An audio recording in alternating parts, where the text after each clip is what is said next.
They say the best revenge is living a good life. But I'll tell you something you don't hear often. The real best revenge is sitting across from your enemies at the dinner table and letting them believe they already beat you. Welcome back to Dad's True Revenge. Take your snacks, get relaxed, and remember this. The people in these stories had every chance to act right. They simply chose not to. Leave a comment, and don't forget to subscribe. You're going to enjoy this. The thing about being rich is that people don't believe it when you don't look rich. And I mean that in the most literal way. I drive a 2006 Toyota Tacoma with a cracked passenger mirror that I've been planning to fix for 3 years. I wear a Casio watch, not as a joke, not as some rich person's style statement. I just like it. It tells time. It works without charging. What else do you need from a watch? My name is Frank Colton, and for 22 years I've owned Colton Marsh Industries, a manufacturing and logistics group sitting quietly near the top of its field. We move goods across 14 states. We have just under 4,000 employees. Last year, we made a number that would make your coffee go cold if I said it out loud. But if you saw me on a normal Wednesday morning outside my house in Beckley, West Virginia, watering my tomato plants in a flannel shirt and worn-out garden shoes, you wouldn't think CEO. You'd probably offer me a coupon. And honestly, that's exactly how I like it. Now my daughter Lacey, God bless her, did not inherit my love for staying invisible. She is smart, beautiful, has her mother's laugh, and unfortunately, her mother's taste for dramatic men. When she first brought Clayton Hale home 3 Thanksgivings ago, I shook his hand, looked him in the eye, and immediately thought, this is a man who has never been told no in his life. You can always tell. There's a certain shine to people like that,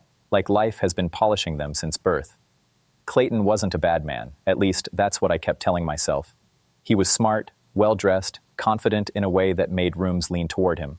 When I quietly ran him through our internal checks, yes, I checked my daughter's boyfriend, and I won't apologize for it, his numbers were strong, his thinking was sharp.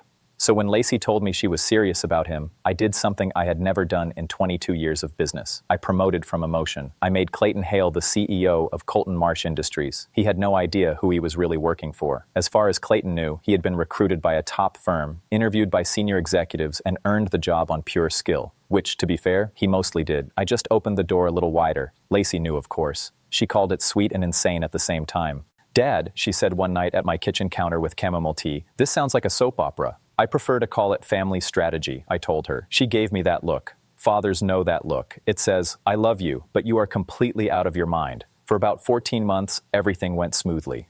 Clayton ran the company well. Better than I expected, honestly. That both impressed and annoyed me, because it meant my daughter had better judgment than I wanted to admit. Then one evening in March, Clayton called me. Not as a son-in-law, not really. He always spoke to me like I was just Frank, an older man he respected, slightly formal, slightly rehearsed like young executives tend to be. Frank, he said, I want you to come to dinner. I want you to meet my parents properly. They're in town.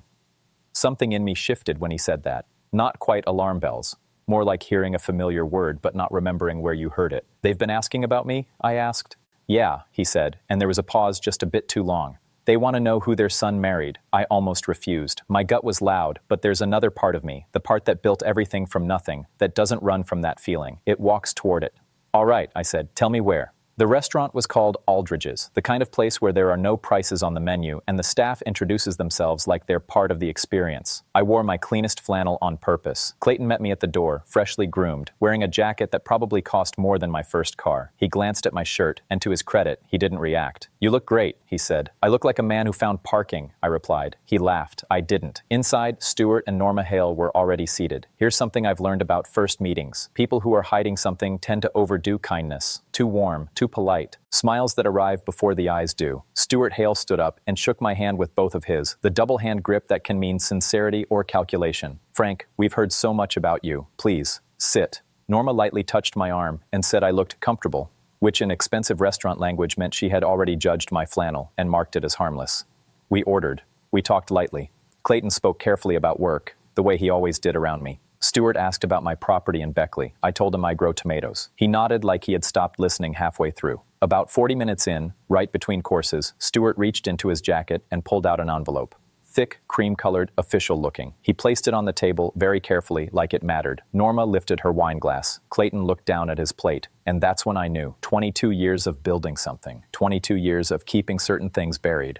And now it was sitting in front of me, in paper form. I've been waiting a long time for this conversation, Stuart said. There are things about your past we think you should answer for. I looked at the envelope, then at him, then at Clayton, who suddenly became very interested in his food. I took a sip of water. Before I opened that, I said calmly, you should know something about me. I'm listening, he replied, confident. I leaned in slightly. I don't sit down at tables I don't already know how to flip. The envelope sat there like it had weight beyond paper. Nobody spoke. Not Stuart, not Norma, not Clayton. And in that silence, I knew something important. This wasn't just a dinner. It never was. If you've watched this far, do one small thing: subscribe. A lot of people don't, but it helps more than you think. Thank you. I didn't open the envelope right away. That part matters. Because the entire situation depended on timing and who broke first. Stuart had clearly planned everything: the restaurant, the timing, the envelope. All of it was staged. He wanted control of the moment, but control only works when the other person follows your script. I didn't, so I cut my steak slowly, chewed, and let silence sit at the table like another guest. Norma shifted slightly. Stuart's smile tightened. Clayton still avoided eye contact. After about 45 seconds, I set my fork down and finally reached for the envelope. Inside were printed documents, organized, clean, clearly handled by someone who had legal help. I didn't read right away. I already saw the name at the top, Victor Marsh, and that name hit something deep, but not emotional, cold, controlled. Let me tell you about Victor Marsh. Back in 1987, Victor and I were partners. Two young men, both 26, both broke in the way only ambitious people understand. We had started a small manufacturing business in Columbus. Nothing fancy. Metal parts, basic supply work.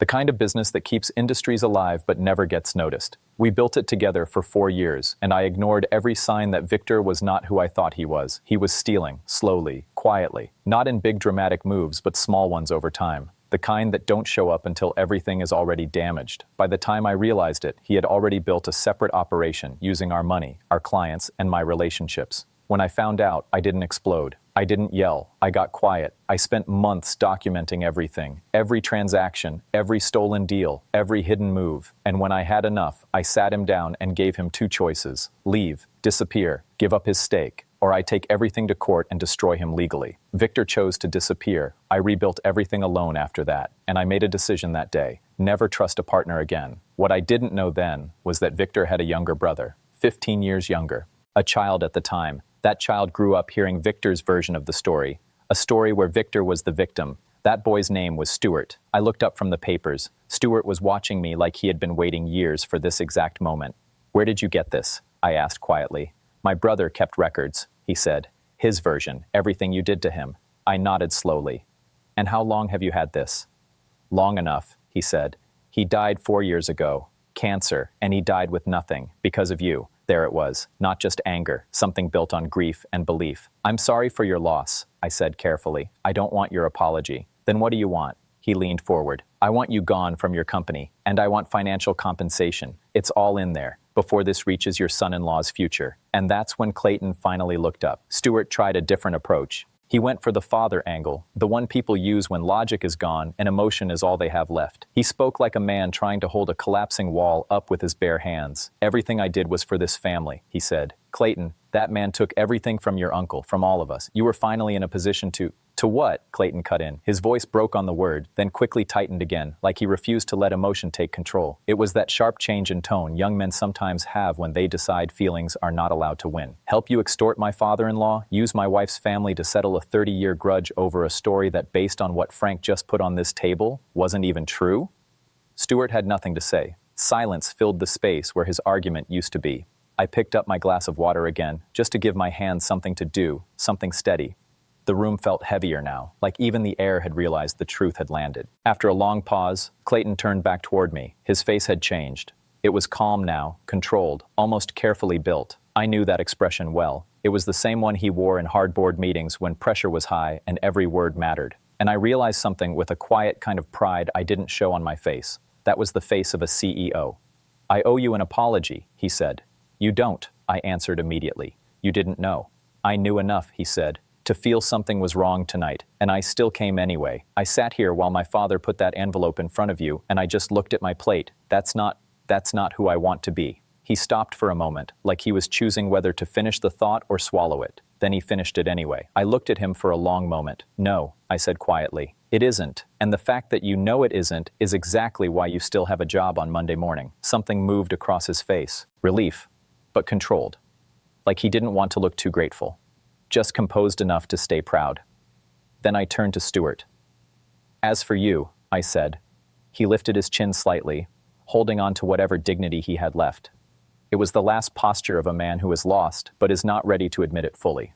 Those documents you brought tonight, I continued, nodding toward the cream envelope still sitting on the table, are incomplete, misleading, and in the context of everything I've shown here, completely harmless to me. I paused. I want you to understand something. You came here tonight thinking you had a weapon, but what you actually brought was a picture of a weapon, nothing more. Stuart didn't respond. His jaw moved slightly like words were trying to come out but couldn't find the door. Nothing came. I'm not going to take legal action against you, I said after a moment.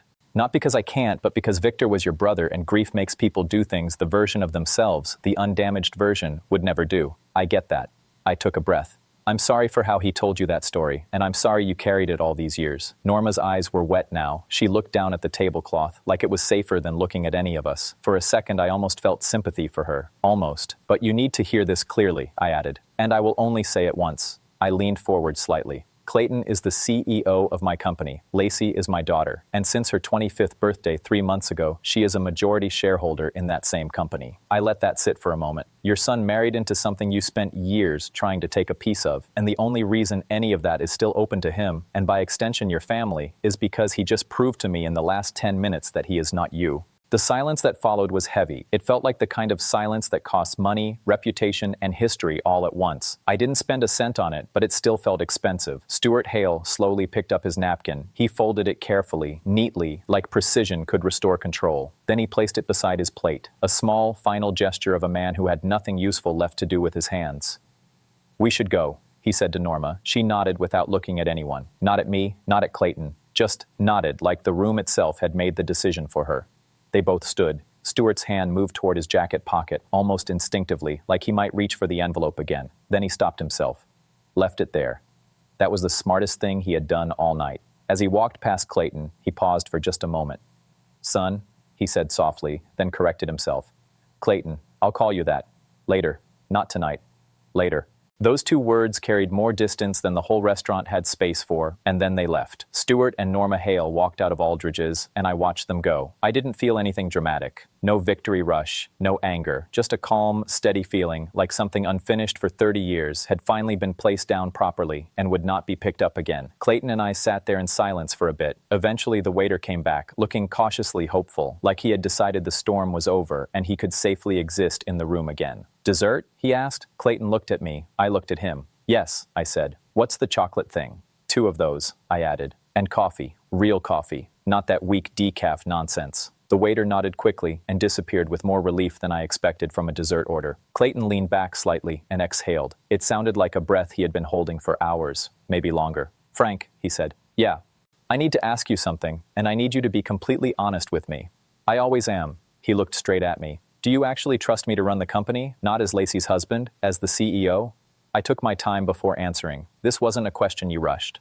6 months ago, I said, you restructured the Midwest distribution chain. You saved us about $4.3 million a year. You did it without being told to. You found the problem, fixed it, and brought the solution to the board before I even knew there was an issue. I paused. Yes, I said finally. I trust you. He nodded slowly, like he was processing something that mattered more than he wanted to admit. But, I added, he looked up again. Monday morning, you and I are having a real conversation. Not father-in-law and son-in-law, not owner and CEO, just 2 men. We're going to talk honestly about everything. No gaps, no pretending, no mystery. The corner of his mouth twitched slightly. You're really not going to stop wearing that flannel, are you? The flannel stays, I said firmly. Non-negotiable. He let out a real laugh then. It was the first honest sound from him all night. The desserts arrived. The chocolate was rich, almost too good. We ate in peace. I made a mental note to tip the waiter well, because he had survived the evening with impressive professionalism. Later, I drove home in my old 2006 Toyota Tacoma. The cracked mirror caught bits of city light as I moved through the streets. I didn't rush. I just drove. I thought about Victor Marsh, the man he must have been before greed and anger took over his story. I thought about Stuart, somewhere now, sitting with an empty envelope and a version of reality he would have to rebuild from scratch. I thought about Clayton, going home to my daughter, trying to explain a night that had changed the way he saw everything he thought he knew. And I thought about building things, not just companies, but systems, families, boundaries. A way of living where, when old conflicts finally show up at your table, you are not surprised by them. You are ready. I pulled into my driveway and sat for a moment. My house was warm, quiet, lights glowing inside because Lacey had been here earlier and, as usual, left the kitchen light on. My phone buzzed. A message from Clayton. I told Lacey everything. She says you're impossible and she loves you. Also, she agrees with me. The flannel thing is embarrassing. I smiled in the dark and typed back. Tell her the flannel built her inheritance. I got out of the truck and walked to the door. Somewhere across the city, Stuart Hale was sitting with a broken story and an empty envelope.